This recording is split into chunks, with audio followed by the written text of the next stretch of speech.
Hi friends, once again welcome to RK's Epic System English. Friends మనం ఈ వీడియోలో competitive ఎగ్జామ్స్లో తరచుగా అడగబడేటువంటి బిట్స్ ఎలా ఉంటాయి,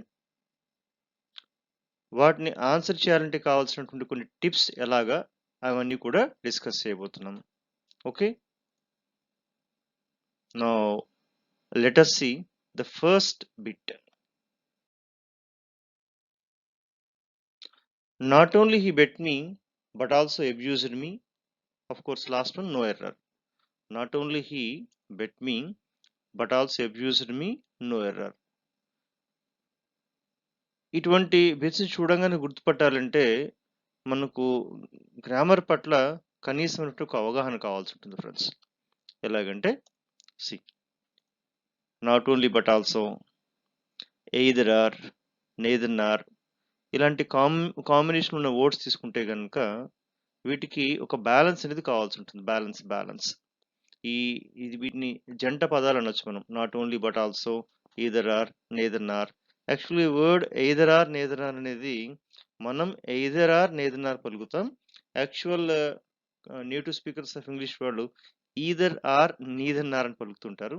ఇట్స్ ఓకే, మనకు అది కాదు కదా మెయిన్ థింగ్. ఇక్కడ ఆ బిట్ని ఎలా క్యాచ్ చేయాలి అనేది కావాల్సి ఉంటుంది. వీటిని ఏమంటారు? ఒక జంట పదాలు. ఎలాగంటే మనకు కొన్ని మూవీ నేమ్స్ ఉంటాయి కదా, రాముడు, భీముడు, గంగా, మంగ. అదే మీరు ఇంగ్లీష్లోకి వెళ్ళారంటే కనుక ఒక ఫేమస్ జంట ఉంటుంది. ఏంటో తెలుసా? Famous couple like Laurel and Hardy. ఇలాగా ఈ జంట ఎలా ఉంటుంది, అలాగే మనకు not only but also, either or, neither or. So కాకపోతే ఇది యూజ్ చేసేటప్పుడు ఫ్రెండ్స్ రెండు వైపులో కూడా పిఓఎస్ బ్యాలెన్స్ ఉండాలి. పిఓఎస్ అంటే ఏంటి ఫ్రెండ్స్? పిఓఎస్ అంటే కనుక పార్ట్స్ ఆఫ్ స్పీచ్. అంటే నాట్ ఓన్లీ తర్వాత ఏ ఎలిమెంట్ వాడతామో బట్ ఆల్సో తర్వాత కూడా అటువంటి ఎలిమెంటే వాడాల్సి ఉంటుంది. అంటే ఏదర్ తర్వాత ఏం వాడతామో ఆర్ తర్వాత కూడా అలాగే ఆ రెండు వైపులా కూడా బ్యాలెన్స్ అనేది చెక్ చేసుకోవాల్సి ఉంటుంది. ఓకే, అంటే పార్ట్స్ ఆఫ్ స్పీచ్ అంటే మీకు తెలుస్తుంది కదా, noun, pronoun, verb, adjective, adverb, conjunction, preposition ఇలా ఉంటుంది ఇంటర్జెక్షన్. సో ఇందులో నాట్ ఓన్లీ తర్వాత ఎటువంటి ఎలిమెంట్ వాడతామో పార్ట్స్ ఆఫ్ స్పీచ్లో బట్ ఆల్సో తర్వాత కూడా అలాగే వాడాల్సి ఉంటుంది అనేది ఒక నియమం అనమాట. ఇప్పుడు మనకి ఇచ్చిన బిట్ చూడండి. నాట్ ఓన్లీ హీ అంటే నాట్ ఓన్లీ తర్వాత హీ ప్రొనౌన్ వాడారు. అంటే నౌన్ వాడచ్చు, నౌన్ ఈక్వల్ ప్రొనౌన్ కూడా వాడచ్చు, తప్పేం లేదు అందులో. కానీ సెకండ్ దానిలో చూడండి, బట్ ఆల్సో అబ్యూజ్డ్ మీ. ఆ బట్ ఆల్సో తర్వాత అబ్యూజ్డ్ వర్బ్ వాడారు, నాట్ ఓన్లీ హీ వాడారు. మరి ఎలాగా? సో దీన్ని ఎలా బ్యాలెన్స్ చేయాలో మనం చెక్ చేసుకోవాల్సి ఉంటుంది. ఓకే, సో అది ఇప్పుడు చూడండి statement. He not only beat me but also abused me. He not only beat me but also abused me. Balance చూడండి. హీ నాట్ ఓన్లీ బెట్ అంటే నాట్ ఓన్లీ తర్వాత వర్బ్ వాడారు, బట్ ఆల్సో తర్వాత కూడా verb వాడారు. సో అలా రెండు వైపులో కూడా సేమ్ ఎలిమెంట్ వాడేటువంటి ప్రయత్నం చేయాల్సి ఉంటుంది. సో మీరు చెప్పేయచ్చు కదా, ఆన్సర్ ఏ అవుతుంది. So let us look at the second bit. I asked him that why he was beating about the bush. ఇది నాకు తెలిసి మీలో చాలా మంది చాలా తేలిగ్గా చెప్పగలుగుతారు. ఓకే, చూద్దాం ఒకసారి. ఈ డైరెక్ట్ ఇండైరెక్ట్ చెప్పేటప్పుడు చూడండి, direct speech. I said to him you are beating about the bush అంటే కనుక డొంక తిరుగుడుగా ఉండడం, డైరెక్ట్ గా పాయింట్ కి రాకుండా అలా డొంక తిరుగుడు తిరగడం. So I said to him you are beating about the bush. నన్ను నువ్వు పాయింట్ కి రావట్లేదబ్బా అని నేను అతనితో అన్నాను. ఐ సెడ్ టు హిమ్ కదా, రైట్. ఇప్పుడు చూడండి, I told him that he was beating about the bush. ఇది అసర్టివ్ సెంటెన్స్. ఇక్కడ కనెక్టర్ గా మనం వాడుతున్న కంజంక్షన్ దట్ వాడుతున్నాం, దట్ ఫైన్, మంచిది. రెండో చూద్దాం, direct speech. I said to him why are you beating about the bush అంటే ఇది ఇంట్రాగేటివ్ స్టేట్మెంట్ లో ఉంది. Interrogative. So interrogative double H Y ఈ డబుల్ హెచ్ వర్డ్తో స్టార్ట్ అయితే కనుక మీలో చాలా మందికి తెలుస్తుంటుంది కదా ఫ్రెండ్స్, ఆ డబుల్ హెచ్ వర్డే కంజంక్షన్ అవుతుంది. I said to him why he was beating about the bush. I asked him why he was. Why is the conjunction, and here it is connector is that, and here connector is why కదా, దేనికదే అవుతుంది. కానీ పై statement లో that and why రెండు కలిపి వాడారు. కాబట్టి అక్కడ దట్ తీసేయాల్సి ఉంటుంది. I asked him why he was అనేది అవుతుంది అంతా కూడా.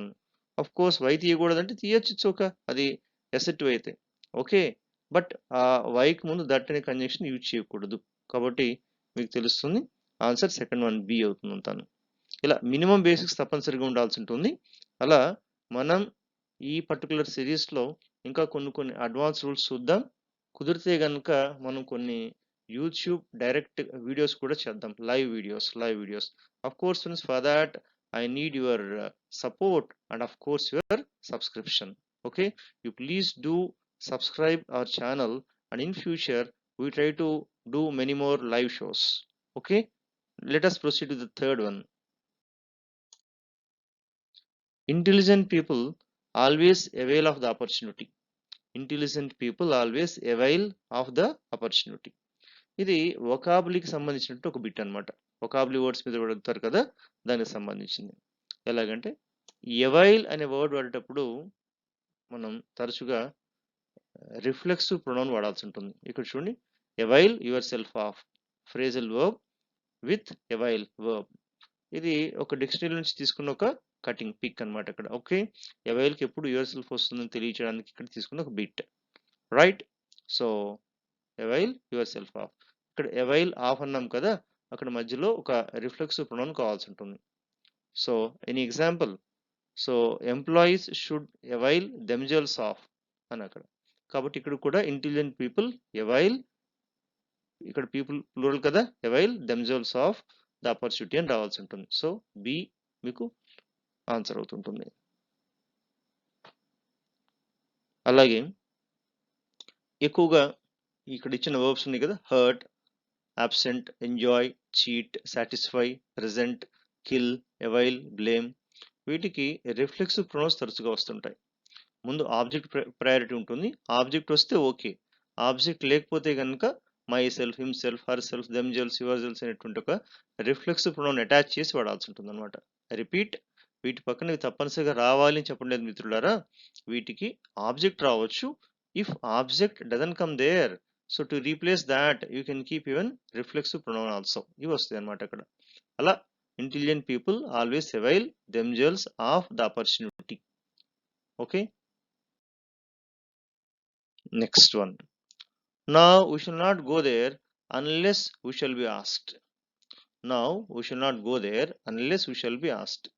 ఈ సెంటెన్స్ లో నేను గతంలో చాలా మంది స్టూడెంట్స్ చూశాను కదా, ఆన్సర్ కరెక్ట్ గా అటెంప్ట్ చేయగలుగుతారు, కానీ ఎందుకు ఆన్సర్ అనేదానికి రీజన్ మాత్రం త్వరగా చెప్పలేకపోతారు. ఇక్కడ చూస్తారు, now we shall not go there unless we shall be asked, ఇదే తేడాగా ఉందే అనుకుంటే టక్కుమని పెడతారు. అఫ్ కోర్స్ ఆన్సర్ కరెక్టే, వేసిన రాయి కరెక్ట్ గానే తగులింది, కానీ ఎందుకు అనేది కూడా తెలిస్తే కనుక మనకి ఎగ్జామ్లో ఏమవుతుందో తెలుసా అండి, బిట్ బై బిట్ ఇది కరెక్ట్ అని కాన్ఫిడెన్స్ పెరిగే కొందుకు కూడా మనలో ఉత్సాహం ఇంకా పెరుగుతుంటుంది అనమాట. Is it clear? అందువల్ల దీనిలో ఉన్నటువంటి ఒక రీజన్ కూడా తెలుసుకుందాం, ఎందుకు సి అనేది. రైట్, మనకు క్లాజెస్ అనేవి ఉంటాయి. క్లాజెస్, 2 క్లాజెస్ కదా జనరల్గా మనం చెప్పుకుంటాం, main class and subordinate class. Main and subordinate. Friends, ఈ మెయిన్ క్లాస్లో మీకు ఫ్యూచర్ టెన్స్ యూజ్ చేయొచ్చు, ఓకే, వాడచ్చు, కానీ సబార్డినేట్లో మాత్రం వాడకూడదు. దీన్ని రీప్లేస్ చేస్తూ సింపుల్ ప్రెజెంట్ యూజ్ చేయాల్సి ఉంటుంది.